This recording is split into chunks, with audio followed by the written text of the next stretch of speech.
हाम्रो देशमा हिजोदेखि आगोसरी फैलिरहेको सीमा विवादका बारेमा केही भन्न मन लाग्यो मलाई। जुन नेपाल र भारत बीचमा सीमा विवाद अहिलेदेखि होइन, पूर्व कालदेखि जब ब्रिटिस सरकारले भारतलाई छोडेर गयो त्यहाँदेखि चलिआएको अहिलेको होइन त्यो विवाद। त्यो समयदेखि अहिलेसम्म नेपालले सीमाको बारेमा समाधानको लागि वार्तामा बोलाइरहेको छ, तर भारत आउन आनाकानी गरिरहेको छ। हरेकचोटि हरेक बहाना गरेर सीमा विवादका बारेमा टाल्दै आइरहेको छ। हिजो संसदमा प्रधानमन्त्री बालेन शाहले एउटा कूटनीतिक अस्त्र फ्याँक्न खोज्नु भएको हो। नेपालले भारतको सीमा मिचेको छ भनेपछि त भारतको संसदमा र भारतीय जनताहरूले पनि अब आवाज उठाउनेछन्, किनकि नेपालले हाम्रो सीमा मिचेको छ, जो सीमा फिर्ता ल्याउनुपर्छ भनेर आवाज उठाएपछि भारत सरकार अब वार्तामा आउन बाध्य हुनेछ।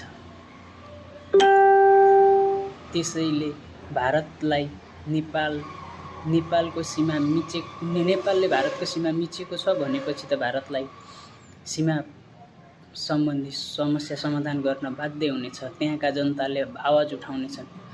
जुन अस्त्र फेक्नु भएको छ नेपालको हितको लागि हुनेछ, किनकि भारतमा पनि यो कुरा व्यापक रूपमा फैलिएमा नेपालले हाम्रो सिमाना मिचेको कुराहरू भारतीयहरूले थाहा पाए भनेपछि मिचोस् या नमिचोस् संसदमा कुरा उठ्छ, प्रतिपक्षले विरोध गर्छ, त्यसपछि भारत सरकार नेपालसँग वार्ता गर्न बाध्य हुनेछ र समस्या समाधान हुनेछ।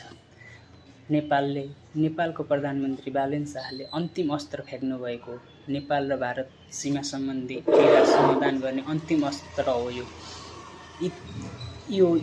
भयो भने चाहिँ बाध्यकारी भएर तत्कालै सीमा विवाद समाधान हुनेछ भन्ने आशले उहाँले यो अस्त्र फ्याँक्नु भएको जस्तो लाग्छ मलाई। के हो तपाईँहरू कमेन्ट